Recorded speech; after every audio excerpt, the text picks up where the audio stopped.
that currently they're saying, well, that's not fair, you know, that has a propulsion mechanism. Right. It brings them beyond what a human is capable of doing. And they're saying, well, no, I'm a human, these are my legs. So there's that. Right now we're having those ethical arguments, but here they're saying in 50 years, we won't be having those people are going to be winning the gold medals. And I mean, right now you have the whole ethical situation. You know, should we allow scientists to play God? You know, are you one of those people who believes that everything happens for a reason? And if so, if you lost your leg, you just need to deal with it. I've got buddies here in the military who have missing legs and things like that. It hasn't slowed them down. They've gotten up. They still work out. They're in shape. And they don't let it get them down. I mean, are they interested in bionic implants or extra limbs? I mean, like my buddy Nate actually has one of the little like the 3D printing, the little thing, the part on the leg or whatever. Yeah, and I mean, he uses it from time to time. But I mean, losing his leg never slowed him down. I think once you do that, you're kind of playing the realm of God, and I just think that's a little out there and weird. As humans, we are very adaptable. But I mean, with 3D printing, all of that stuff is going to be easily accessible. I mean, they 3D printed a foot for a baby duck so that the duck could swim again. So I mean, and that's just an animal. Now, of course, the things that they can do with humans. But let's look at some of these other.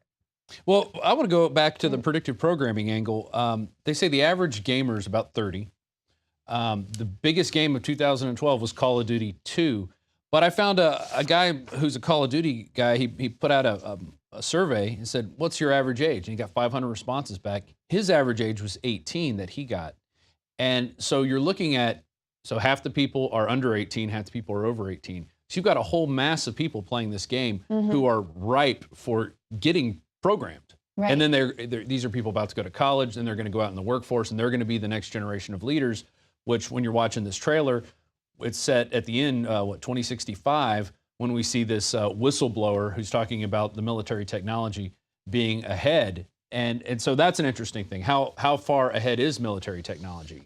Right. And I found on a message board, it was interesting, this guy who happens to be a Navy SEAL says it's only about 12 to 18 months ahead, which I think is ridiculous.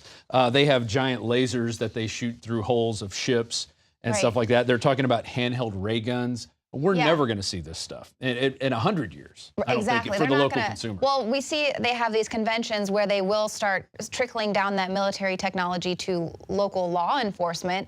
You know, they're like, hey, come buy this sound cannon and you can penetrate any protests and make people vomit instantaneously or cause paralysis or, you know, burning in their bones and stuff. But it's only momentarily. And you're thinking, what in the world? And there's showing this off to law enforcement, you know, to be able to use their military technology. But of course, it goes beyond that because initially they're trying to figure out how to use this in war. That's what it always is. And, you know, war does lead a lot of technology. It creates a lot of technology. Not that I'm saying war is good and we should have it. I think it's horrible. But it does instigate a lot of investment into those areas. So now we got a bunch of wounded warriors coming back. Well, now there's technology into helping those people walk, helping them grab things. You know, so you're having all those types of advances. But yeah, like you were saying, the Dr. Frankenstein is what they're calling him. He's going to take this guy's head, who is basically really disabled. He's in a wheelchair. Yeah, but he has, like, you know, he's got all of his cognitive abilities. Yeah. So they're going to transplant. He says he can do it in under an hour, make the transplant happen. Then there's more stuff that has to happen after that, but like getting the head off of one onto the other. And who's the donor body? So it's someone that's obviously. It's a guy in Russia. It'll be interesting to see if the body rejects it or not. To see if something like that actually happens. The person who's going to, he's.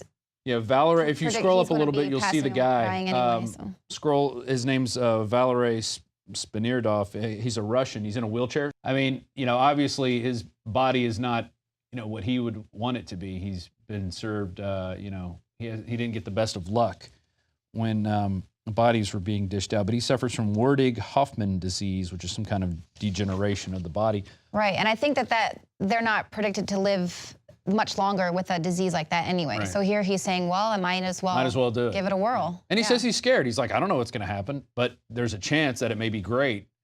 And, you know, in that instance, he's a pioneer. You know, people didn't know what was going to happen when you went out into space. There's all those different realms, you know, of exploration that when the first person, you got a 50-50 chance, life or death. You know, that's what it is. But, you know, now scientists, it just came out today, scientists fully decode a pair of mammoth DNA genomes. Right. I mean, they're getting ready to play God. They're getting ready to bring back the woolly Jurassic mammoth. Park. Yeah, it's going to happen. I mean, so they're allowing a lot of the elephants to be completely annihilated. They're about extinct, and so they're going to bring back the woolly mammoth. Like, Yeah, why not I don't know protect what the- purpose it's going to serve. Really? And you know, and a lot of people say, well, we're killing a lot of these species. Now they're saying we're actually finding more species now than ever before, and that there's more species that have ever lived on the earth now than have ever lived. It's life is everywhere, and it's happening. So these doomsdayers, you know, that are putting out games like this that are, you know, it's got a very negative approach on technology. And in this sentence here in the beginning, mankind's greatest mistake will be its inability to control the technology it has created. I would say that we're not given the ability to control this technology. We are being forced an agenda of the technology, and that's the secret, I think, behind this game that is going to come out, that there's an agenda behind this, that it's not regular people getting to make the decisions of how it's Yeah. Going to be Skynet. Well, the technology we get is like, oh, here, you can have this so you can do some social networking with your friends, or it takes while we're pictures of sucking in all yourself. the data. And Yeah, exactly. using it We're gonna against use. you. I mean, just think the military just came out and said most of the UFO sightings people saw way back in the day was actually just us, Mm-hmm. and it was the technology that they were using that we didn't have we weren't privy to what they were actually doing out there. And Alex said it today. He said technology is neutral. It was either Alex or David. One of them said that today. Technology is neutral, and it's how we use it, how we choose to use it. And it's our job and duty as humans to make sure that we check ourselves, that we don't just go, hey, do whatever you want, that we do have these checks and balances to go, how far do we go? Do we start, once we start cloning people, does that person get a constitution? What happens there? I mean, what are all the implications of that? And that's what it gets into these weird worlds that, you know, they had these, when you were in grade school, remember they said, well, you're in a rowboat and you got to kill a couple people. Who do you kill? You know, they're always trying to justify killing people off in these different mind games that they play. And I think this is just another way, like, who gets to be immortal? You know, are you going to get to be immortal? What are you doing for humanity? You know, that's Do what you it's going to be. deserve It's going to live be a forever test. and Yeah, carry exactly. on? But we're the ones who are going to be fighting against this, so I doubt we get to be immortal. And so you're right. one of the big themes in that along that line is that there seems to be, and Ray Kurzweil actually predicted this, that there would be sort of a branching off of humanity where some people would be upgraded and then others would not. Yeah. And they'd be like a lower class. Yeah, you either live in Cyborgstan or Hippietopia. That's going to be your two areas of, you know, are you going to augment your body and join the Borg? Because, you know, even now they're putting these chips into people. There was a video clip, which I think, you know, maybe we can play this in a second, where this lady's getting the chip in her hand to, like, open doors and use the it's copy so machine. ridiculous. She goes, oh, it makes it feel so modern and so 2015. I mean, it was just like, A microchip, about the size of a grain of rice, is injected into her hand. It felt pretty scary, but at the same time it felt very modern, very 2015. Instead of ID cards or passcodes, workers who sign up for the implant can now open doors with the wave of a hand. Yeah, and that's the You thing know? is they're going to start this whole programming to make people look down oh, yeah. on people who don't get the chip. want to upgrade. I mean, every time I go to the gym and the person at the gym has to check me in Well, look, manually, you they're have like, the barcode "Ugh. on the arm. You Yeah. sure you don't want to just use your thumbprint? And I'm like, I'm the reason why you're still here having a job is because yeah, they don't see that. interaction, Like, the job that you hate so much that you're getting paid to do. Right. You know, that'll be obsolete, and you know, when they have the robot receptionist. Yeah. And IBM has already implemented the Watson program at the Austin VA to help take care of veterans. You know, I mean, it's out of this world. People are scared to take any kind of responsibility for something if they can put it on a robot. And going back to Australia, it's just said now everybody's gonna have to mandatory take vaccines. Anything that we say, you have to take, just because we say it. You know, oh, we have a vaccine for height, we have a vaccine for baldness. You know, we're just gonna that's start a injecting caller you whatever today you want. on the Alex Jones show ridiculous. actually made that point is once they get to this mandatory vaccination, where do they stop with that? If they say, oh, well, you Well, you got to get the chip. Everybody's getting. have a personality disorder, so here's this vaccine for that. And it's a private company's product. I mean, you got the movie Out of Time, you got the RoboCop out. I mean, all this stuff is leading All into predictive programming. Exactly. Yeah.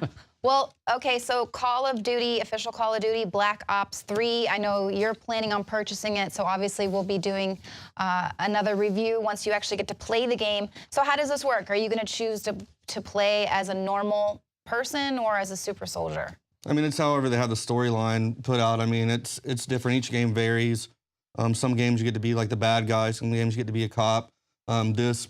I'm not sure. They haven't released a storyline yet on what it's going to be like, but it'll be interesting, and then we'll have a report out about it as soon as it happens. It'll so. definitely be in the future. It looks like it's going to be based in the future, or maybe it'll take you through that journey. Because some of the other games have been soldiers inside these robot type suits, and this seems like now it's the transition of you're no longer in a suit. You are the robot. Machine. You are the robot. You will be the weapon that will go out and fight wars. Yeah, well, it'll be interesting if it allows you to kind of go through some of those ethical decisions, so you can.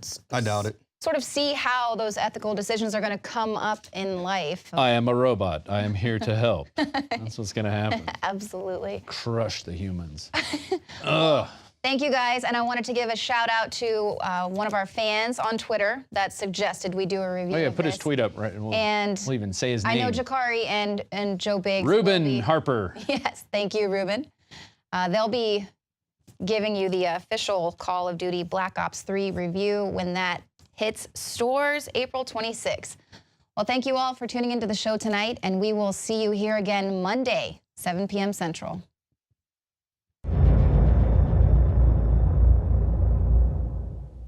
For all of recorded history, civilizations around the world praised the health benefits of silver. At INFOWARS Life, our mission is to bring you the highest quality, purest, cleanest, effective colloidal silver on the market today for the lowest price available. When it comes to you and your family's health, InfoWarsLife.com is very excited to announce our biggest run yet of Silver Bullet colloidal silver, exclusively available at InfoWarsLife.com. Now, InfoWarsLife.com has taken colloidal silver to the next level using a cutting-edge technique that is free of toxic artificial additives. Now more than ever, it's important to stock up on high-quality Silver Bullet from InfoWarsLife.com and to help others during Christmas by teaching them about the powerful benefits of silver. Secure your Silver Bullet today at InfoWarsLife.com or by calling toll-free 888-253-3139.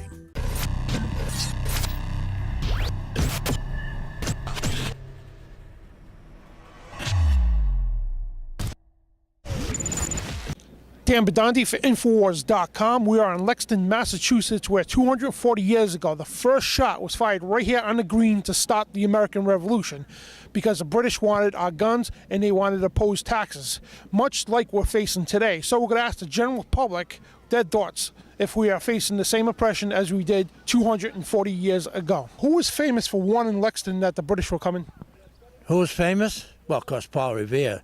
Well, letting everybody know that they were indeed on the march. And what happened here in Lexington on April 19, 1775? Approximately 77 militia confronted the British regulars as they moved through town on their way to Concord. Do you know who Captain John Parker was? Captain John Parker was the commander of the Lexington militia. Do you know why we went to war with the British? We went to war with the British, well, for a combination of reasons. One was for representation, no taxes, and also to be an independent country. Do you feel that our civil liberties are once again under attack and that we are facing similar oppression as we did 240 years ago, and by who? I do think so, and I think it's more internal right now. I think 230 years ago you could consider it internal as we are now with Homeland Security. And do you feel that our civil liberties are under attack again and that we're facing similar oppression as we did 240 years ago, and by who? My mother always told me not to talk about religion or politics.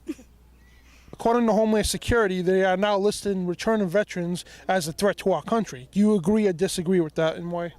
I do not, actually. I mean, I'm sure you have the aberrations of a couple, veterans that, had issues here and there, but I mean, you look at it, they fought for our country. Well, Dan, I think, let me ponder this one. I think actually that the part that makes America America is believing that anyone could be a threat, actually. I don't understand how a returning veteran could be a threat to our country. I think we owe them more than we could ever give them. Are you aware that Homeland Security is purchasing billions of rounds of ammo, including hollow point bullets, and they say it's for training? Does that concern you at all? It would concern me. I didn't know it, but absolutely. This is the first time I've heard about that, so I would have to do some background checking on that, but no comment. Would you feel comfortable if the military was to patrol the streets with tanks, automatic weapons, set up unconstitutional checkpoints, and police your town? Of course not. That leads what I was saying earlier.